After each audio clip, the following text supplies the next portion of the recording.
knowledge is the precursor to experience. And the more knowledge we have, the more prepared we are for a new event in our life. And if we can assign more meaning behind what we're doing, we always gain greater value. So I want to start off by talking about how most people live their life. It is a fact scientifically that your brain is organized to reflect everything you know in your life.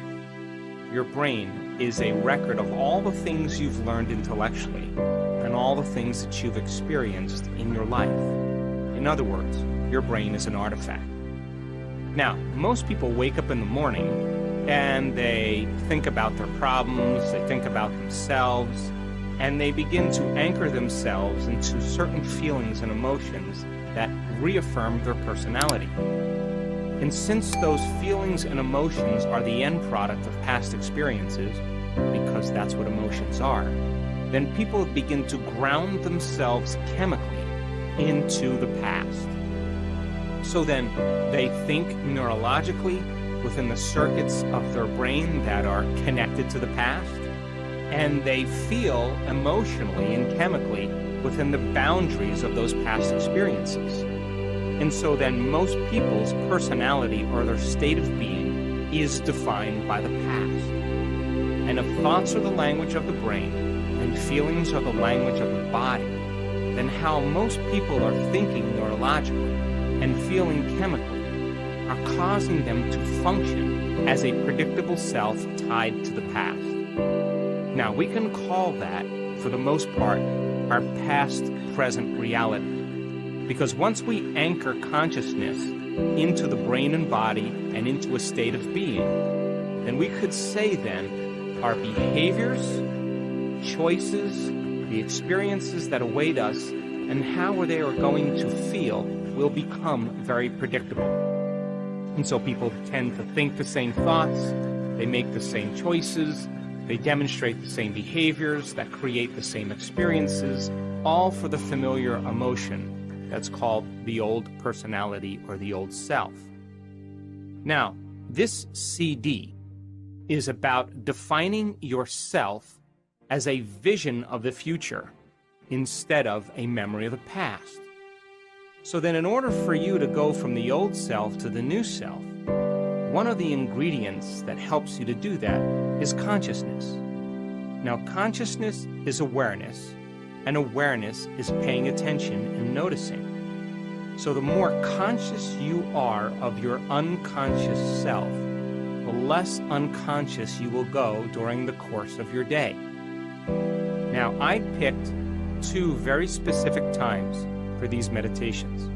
The first thing, when you wake up in the morning, I'm going to ask you to do the morning meditation because your brain chemistry is changing from melatonin to serotonin. And along with that, your brain waves are changing from delta to theta to alpha to beta, from your subconscious to your conscious.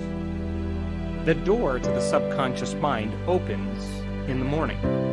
So if you begin to think about a new reality for yourself, you begin to think about a new experience that you would like to have, if you begin to contemplate a new way of being, and you begin to take some time out of your busy life and think about some future experience that awaits you, the mere process of thinking and contemplation is the building process neurologically in your brain.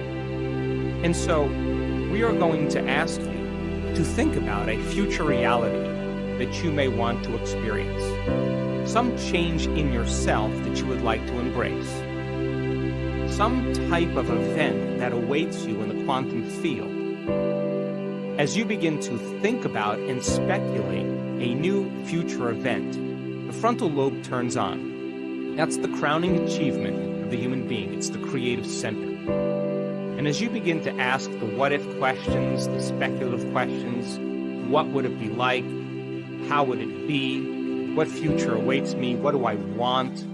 As you ask those frontal lobe questions, because the frontal lobe is connected to all other parts of the brain, like a great symphony leader, it begins to look out over the entire landscape of the brain, and it begins to select different networks of neurons that are connected to the things you've learned intellectually and the things that you've experienced as an event in your life.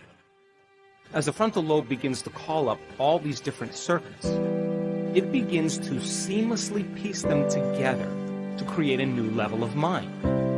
And as you begin to remind yourself of that future event, there'll come a moment when you'll get a vision or a symbol or a picture in your mind, and we would call that an intention. And as you begin to force your brain to fire in new sequences and new patterns and new combinations, you're beginning to reorganize the circuitry in your brain to begin to change the brain to look like that future event has already occurred. Now, your brain is no longer a record of the past. Now, in fact, it is a map to the future. As you begin to be defined by that vision of the future, you're moving into a future present reality. But that's not the end. Because in order for you to move into a new state of being, you either have to begin to experience the event emotionally. In other words, allow the thought to become the experience in your mind. And if thought becomes the experience in your mind, the end product of that experience is called a feeling or an emotion. Or I'm going to ask you to teach your body emotionally how that future event is going to feel before it occurs. And as you begin to combine that clear intention with an elevated emotion of gratitude or joy or inspiration, of feeling unlimited, feeling empowered, your body as the unconscious mind begins to believe and accept that it's living in that future reality in the present moment, and you're beginning to activate and signal new genes in new ways so that your body is now living in the future instead of the past.